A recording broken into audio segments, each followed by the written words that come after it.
It's really weird to see what I think is one of the bigger stories of the last decade, video proof that a corrupt marriage between government and media has been lying to us for over 2 years, knowing the evidence to counter their case exists, but concealing it anyway. It's weird to see that and in some ways just shrug and think, yeah, we know. And that's not to discredit or diminish the work of Tucker Carlson's show, of course, or Speaker McCarthy's office for granting access to this video. I'm not saying this information is unimportant. It's crucial, actually. It's just weird to be conditioned to expect this, to be so jaded and distrusting in our institutions that proof of their deception no longer carries the surprise factor that it should. If your default viewpoint is they're lying to me, then further proof that they are just comes as less of a shock. Plus, most, if not all of these findings were readily concludable years ago by anybody paying even a modest degree of attention. If QAnon shaman actually committed serious crimes, they'd have more damning video to offer than this. Hey! Fucking hey, man. Glad to see you guys. You guys are fucking patriots. Any chance I could get you guys to leave the Senate wing? We will. I've been making sure they ain't disrespecting the place. Okay, just want to let you guys know, this is like the sacredest place. If Brian Sicknick was brutally assaulted, then how was he texting his brother that evening that he was fine? A fact we've known since January 8th, 2021, 2 days afterward. The indictment of the newly revealed January 6th videos isn't just the particular lies they expose. The indictment is that these lies are status quo. This is routine, not an anomaly. And the biggest indictment of all is significant social indifference or outright denial of that fact. About half the population will not accept the video evidence right before their very eyes. They'll just say, I don't like the guy who played the video, therefore the video itself is irrelevant. And to that point of the lying, corrupt status quo, there's another A-grade demonstration just this week, sidelined only by perhaps the A+ grade. But I'll contend this story is every bit as important, maybe more so, because it's foundational. It's the corruption that created the circumstances for January 6th in the first place, the emergence of a virus that upended the entire 2020 election and the now provable intentional lies we were told about where it came from, or at least the provable intentional omission of fact. Of course, amid increasing acceptance of the lab origin theory from academia to government intelligence, Dr. Fauci himself has remained committed to natural origin. The wrong bat flew out of the wrong cave. Never mind that we can't tell you which bat or which cave. Never mind the immediate proximity to the only Chinese virology lab with the biocontainment level necessary to handle these coronaviruses that they just so happen to study all the time. Never mind those lab workers getting sick on a timeline that perfectly adds up. Never mind all of that. None of that counts as evidence, says Dr. Fauci. Not way back in 2020, but just last week. He told a reporter from the Boston Globe he sees no data for a lab leak and remains committed to natural origin, though he does say it's wise to keep an open mind. In fact, that might be the one and only thing Fauci has been consistent about throughout. First, masks don't work, then masks are your Lord and Savior. First, you should take your mask off once you're vaccinated, then no, you shouldn't. First, it was a 60% vaccination rate to reach herd immunity, and then it was 70. No, 75. No, 80% or more, not for any scientific reason, but by his own open admission, simply to influence and manipulate your behavior. You can make montages of Fauci reversing himself in most contexts, but not this one. Dating back to the outbreak of the virus, Fauci has said it came from a bat cave. Most significantly, he said it insistently at a White House press conference in April 2020 with reference to a newly published academic study in support of the claim. Dr. Fauci, could you address these suggestions or concerns that this virus was somehow man-made, possibly came out of a laboratory in China? There was a study recently that we can make available to you where a group of highly qualified evolutionary virologists looked at the sequences there and the sequences in bats as they evolve, and the mutations that it took to get to the point where it is now is totally consistent with a jump of a species from an animal to a human. The paper will be available. I don't have the authors right now, but we can make that available too. But what Fauci didn't tell you is that this wasn't just some paper by some highly qualified scientists he's just become aware of.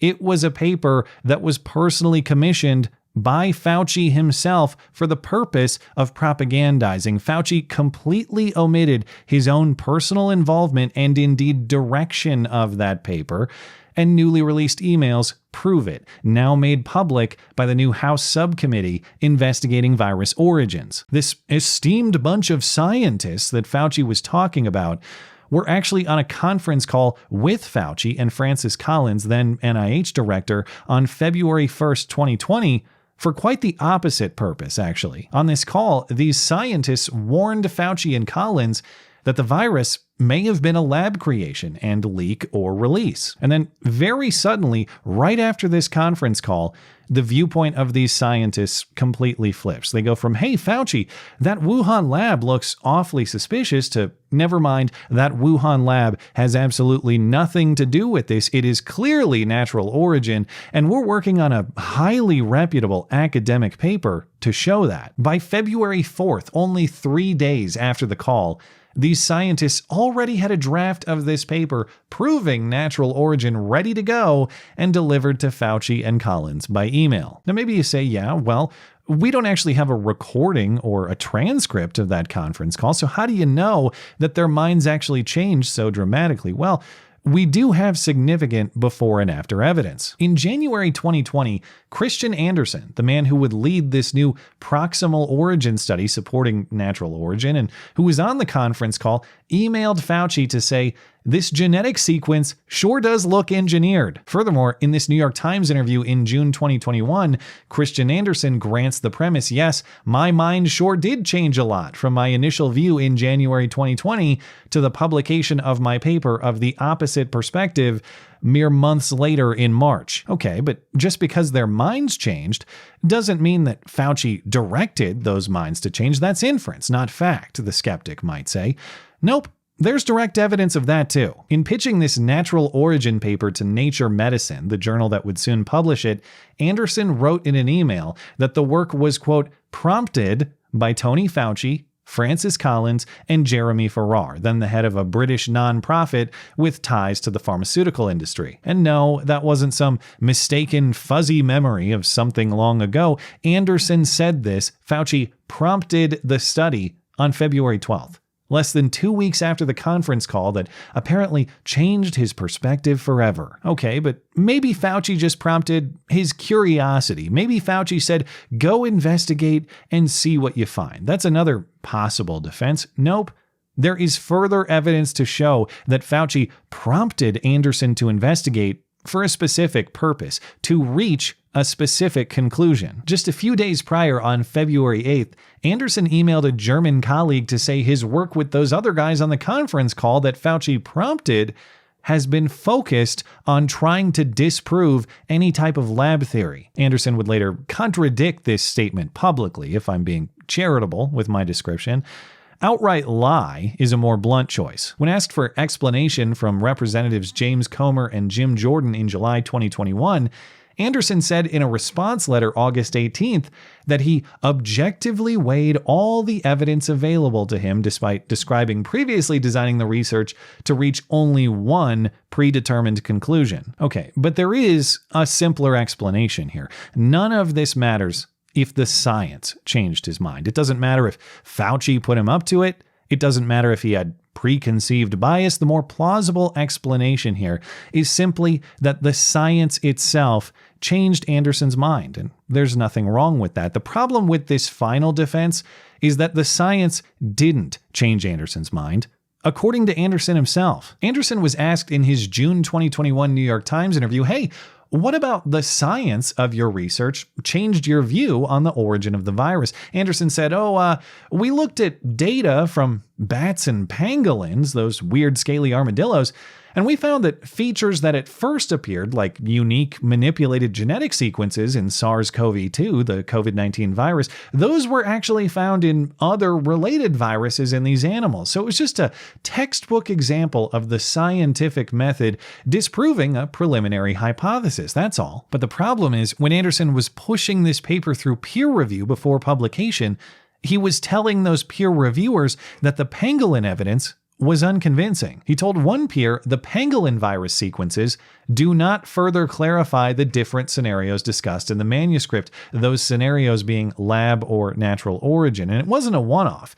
Anderson told another peer reviewer, the newly available pangolin sequences do not elucidate the origin of SARS-CoV-2 or refute a lab origin. There is no evidence on present data that the pangolin viruses are directly related to the COVID-19 pandemic. In other words, he's telling the New York Times publicly that this is the most convincing evidence that he has, the evidence that changed his mind. But in prior private conversations reviewing the paper to push it to publication, he said this same evidence was inconclusive, even irrelevant. So it wasn't the science that changed his mind by his own description. It was something else about Fauci's prompting. Perhaps it was as innocent as just a stern finger wagging, though concern for the threat of Keebler-Elf retribution is probably even less likely than the natural origin con itself. Many speculate, as with anything government-related, just follow the money. According to analysis from the lawyer for Andrew Huff,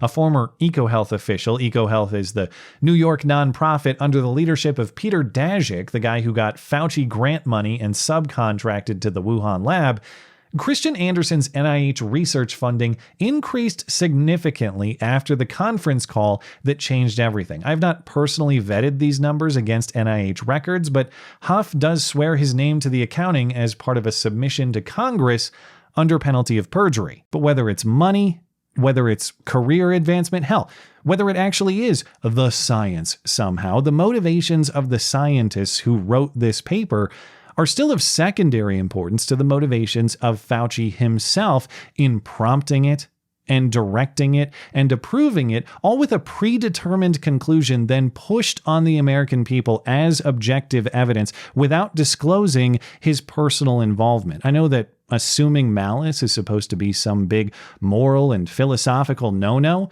but what other assumption is left? This is a guy who wanted us all to believe a certain story for reasons still unexplained. And the only plausible explanation is that he had some personal investment in making sure that the truth was obscured. He stood to benefit if the public believed a certain thing, and anybody who questioned otherwise was maligned as an enemy of the science that he himself, in fact, commissioned. He tells you to listen to the experts, but he doesn't tell you that he actually controls the experts. Why? Throughout the unraveling of this scam, I have said, somewhat jokingly, but with a lot of sincerity too, the final truth won't just be lab origin. It won't be lab leak.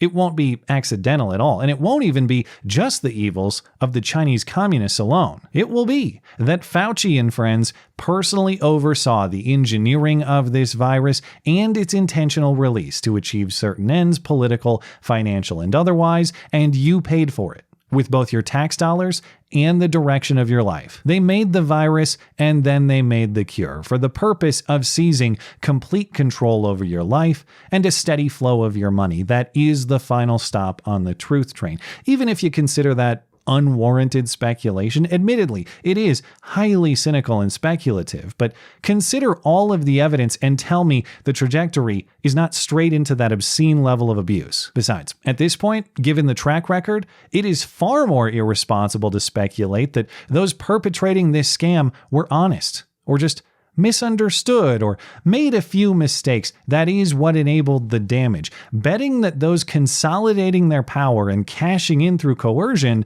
are just doing it by accident or just trying to do the right thing, even if sometimes mistaken, that is the path to slaughter. But that's worst case scenario. I guess best case scenario, trusting these people earns you the reward of a lot lighter wallet and a lot less control over your life. If that's the deal that all of this sacrifice bought us, then yes, by all means, Let's try a little more recklessness next time. Thanks as always for listening and for supporting this channel. Always appreciate that thoughtful discussion down below, and especially over on Parler. That is at ML Christiansen. You're always welcome to coming out and chatting my live streams. Those are linked down in the description. Looking forward to it. Goodbye.